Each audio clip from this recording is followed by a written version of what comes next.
Apocalipsis capítulo 2 versículo 6 al capítulo 3 versículo 2. Continuamos hoy, amigo oyente, nuestro recorrido por el libro de Apocalipsis, el último libro de la Biblia, la palabra de Dios.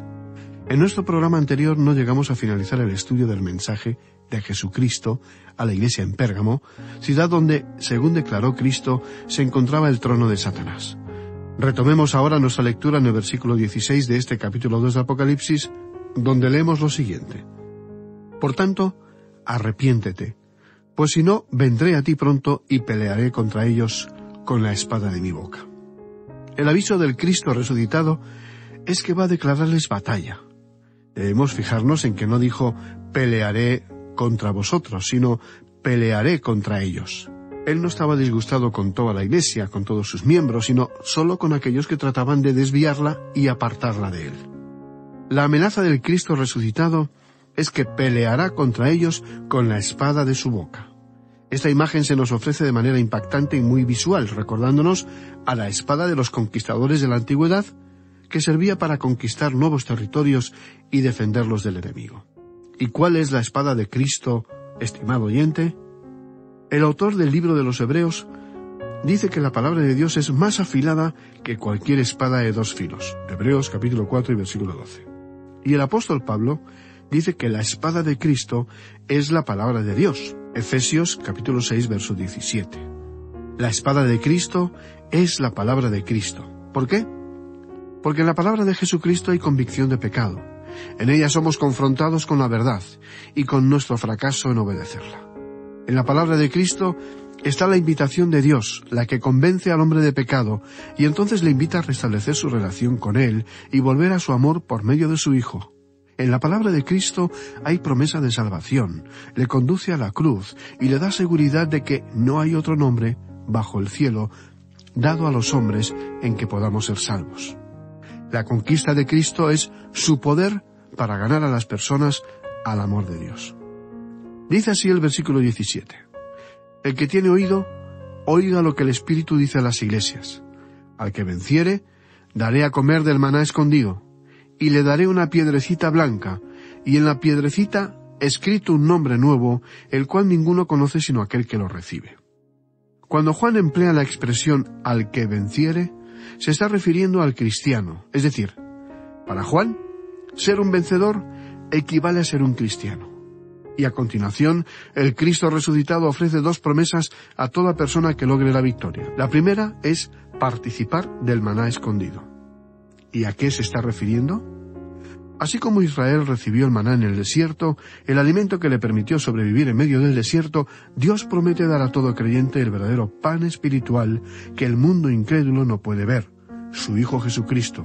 Jesús dijo, yo soy el pan de vida, el que a mí viene nunca tendrá hambre, y el que en mí cree no tendrá sed jamás.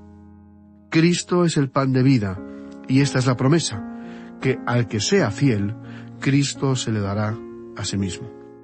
Si usted es creyente, querido amigo y amiga, usted necesita alimentarse diariamente del Cristo. La Biblia nos dice que la vida cristiana supone un crecimiento desde que uno nace, y es un bebé espiritual que se alimenta solo de leche espiritual hasta que uno comienza a andar en la madurez, momento a partir del cual la leche espiritual no le es suficiente para crecer y necesita de alimentos mucho más sólidos. Este alimento es la palabra de Dios, y el cristiano que no toma de ella está abocado a ser un cristiano bebé o inmaduro toda su vida. La madurez cristiana no es cuestión de la edad, sino de la calidad de su relación con Cristo. ¿Y qué consecuencias tiene la inmadurez en mi vida? Un cristiano inmaduro toma malas decisiones para su vida, porque utiliza su sabiduría humana en lugar de la sabiduría divina que proviene de Dios y está a su alcance en la Biblia. ¿Desea usted crecer espiritualmente, conocer a Dios de verdad, íntimamente, ser su mejor amigo y comenzar una nueva relación con Él? ¿Desea usted tener una guía segura en estos difíciles tiempos que nos ha tocado vivir?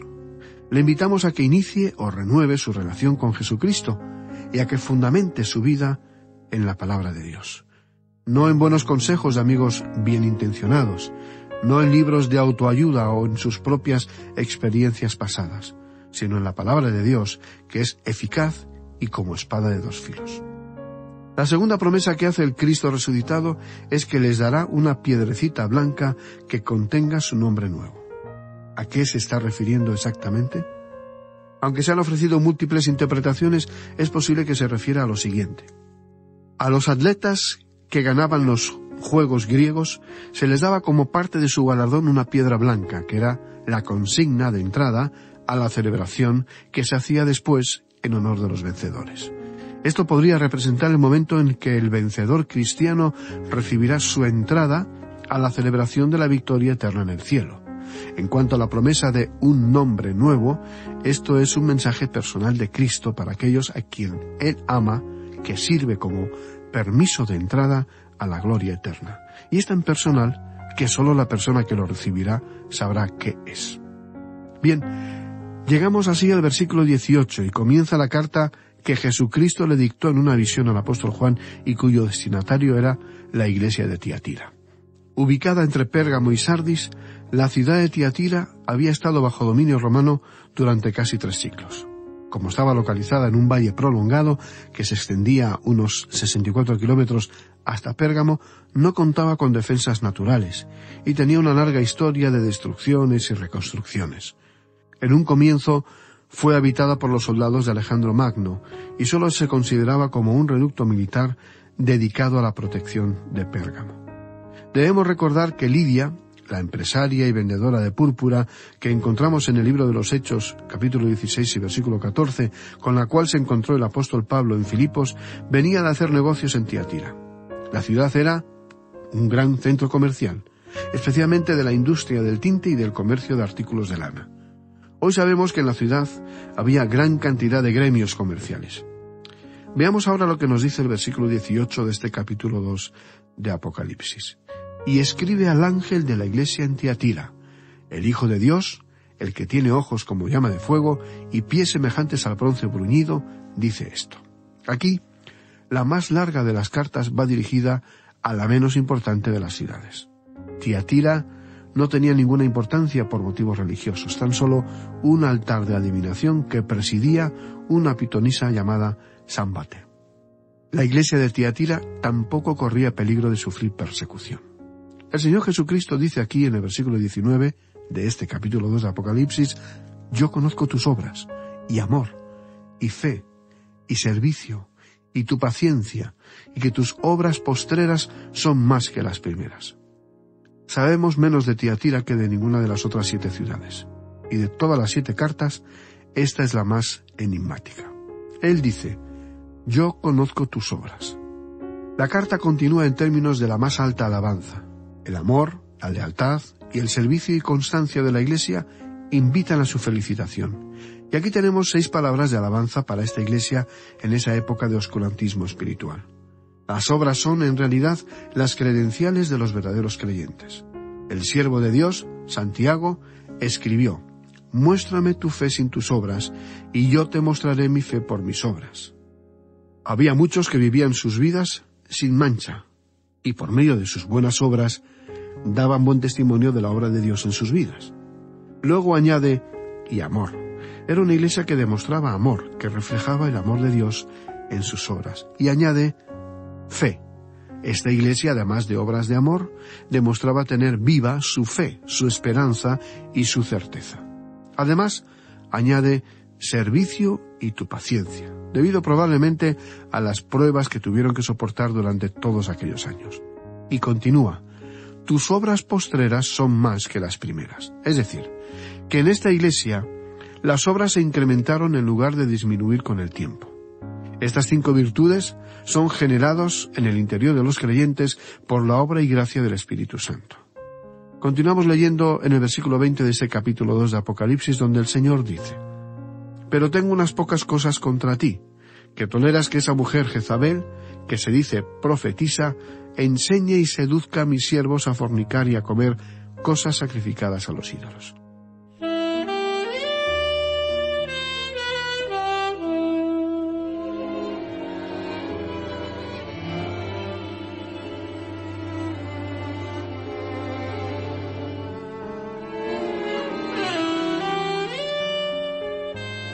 A continuación, viene la condenación de una mujer llamada Jezabel, que podría ser un seudónimo para aludir a cierta mujer que ejerció gran influencia en la Iglesia, similar a cómo Jezabel influenció a los judíos del Antiguo Testamento para cometer idolatría e inmoralidad.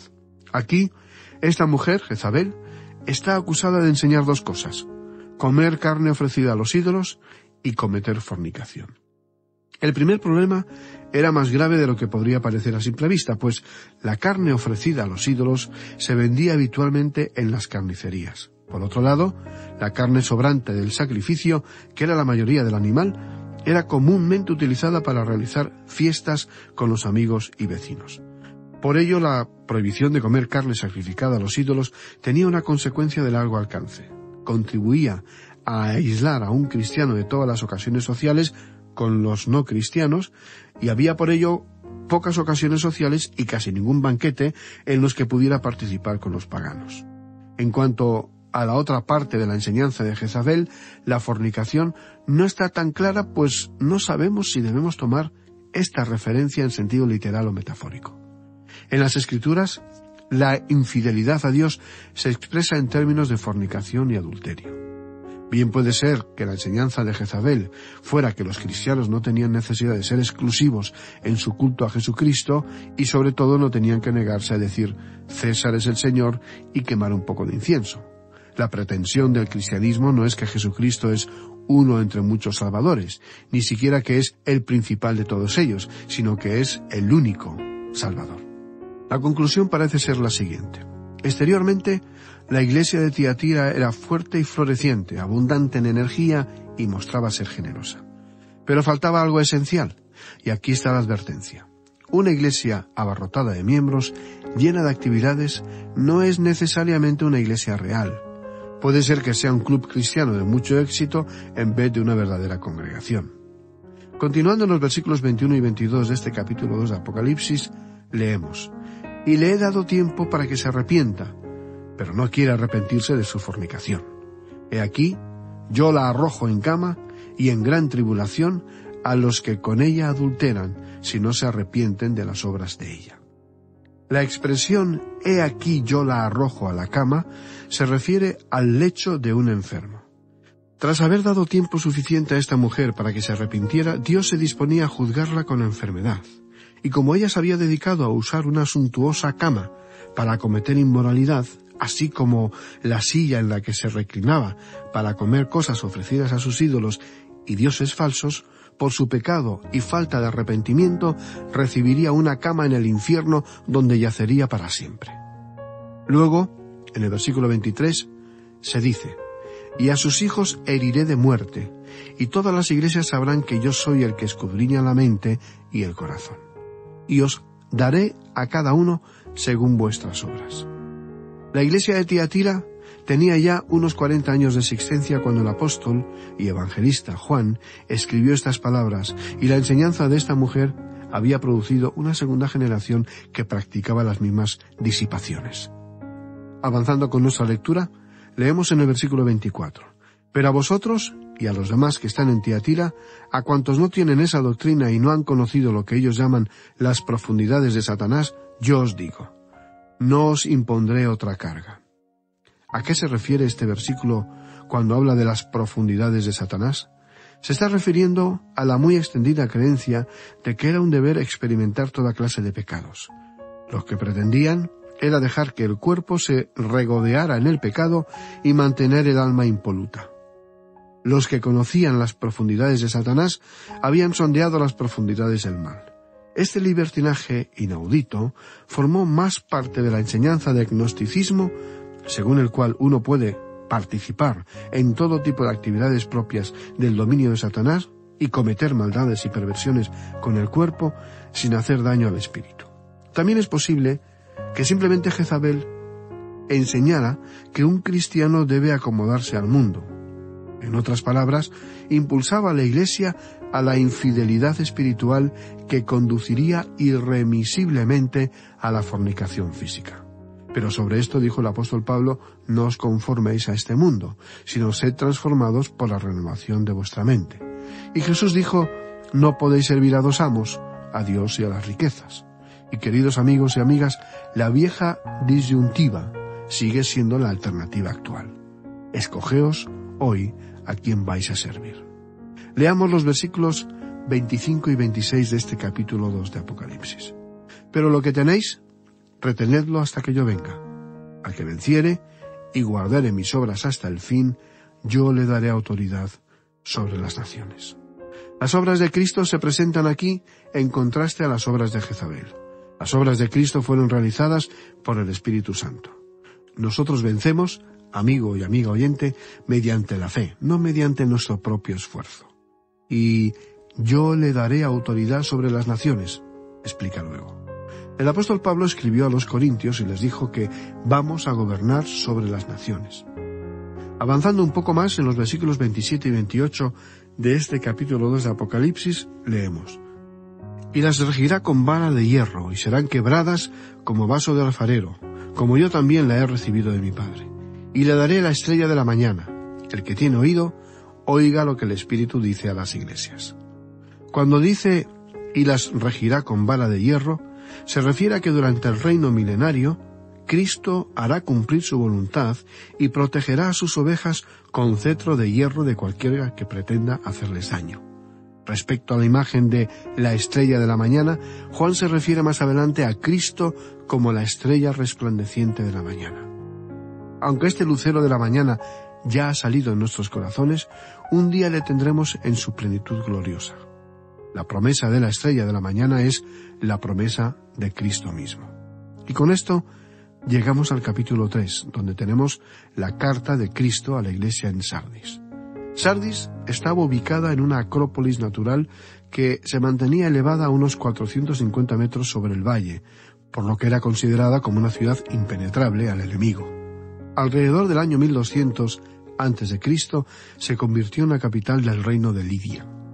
La industria ovejera era su principal fuente de riqueza, y muchos de sus habitantes se dedicaban a obtener la lana y a tintarla, así como a elaborar toda clase de prendas con ella. Sir William Ramsay decía de Sardis que era el ejemplo más típico del contraste melancólico entre un pasado esplendoroso y un presente ruinoso.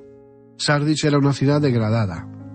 700 años antes de que se hubiera escrito esta carta, Sardis había sido una de las mayores ciudades del mundo.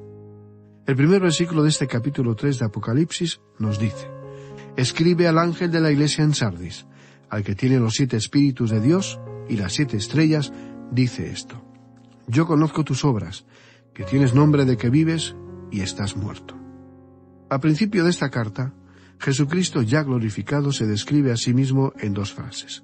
Él es el que posee los 7 espíritus de Dios, lo cual es probablemente una referencia al candelero con 7 lámparas que se describe en Zacarías y que también es una descripción del Espíritu Santo. Y se describe también el que tiene las 7 estrellas, que representan a las 7 iglesias y a sus ángeles. La terrible acusación que se hace contra la iglesia de Sardis es que, aunque tenía fama de estar viva, de hecho estaba espiritualmente muerta. El Nuevo Testamento compara frecuentemente el pecado con la muerte. La que se entrega a los placeres viviendo está muerta. Pablo, el apóstol, dijo que antes de la conversión a Dios estábamos muertos en nuestros delitos y pecados.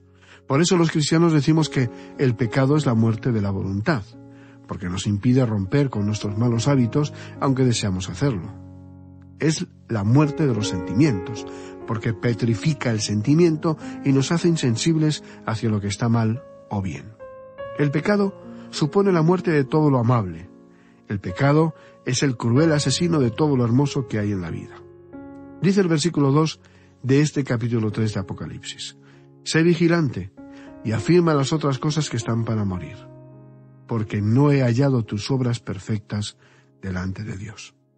La iglesia de Sardis no tenía problemas de herejía, sin embargo, le faltaba vitalidad. La iglesia de Sardis no estaba siendo objeto de ningún ataque, ni por parte de los paganos, ni por parte de los judíos. La verdad es que estaba tan cercana a la muerte que no valía la pena atacarla. Porque una iglesia que esté llena de vida siempre estará bajo ataques del enemigo. Ay de vosotros, decía Jesús, cuando todos los hombres hablen bien de vosotros. Una iglesia que proclama el Evangelio auténtico siempre levanta oposición a su alrededor. Y si hay algo que podemos aprender de la ruina inminente de la iglesia de Sardis, es que los cristianos deben despertar del letargo mortal y mantenerse alerta. Este es el mandamiento que aparece con más frecuencia en el Nuevo Testamento. El estado de alerta debe ser la actitud constante del cristiano. Ya es hora, decía el apóstol Pablo, de despertar del sueño. Velad, estad firmes en la fe, portaos varonilmente, esforzaos. Además, el cristiano debe estar vigilante frente a las tretas del diablo, porque el cristiano está permanentemente bajo los ataques de los poderes que tratan de apartarle de Cristo.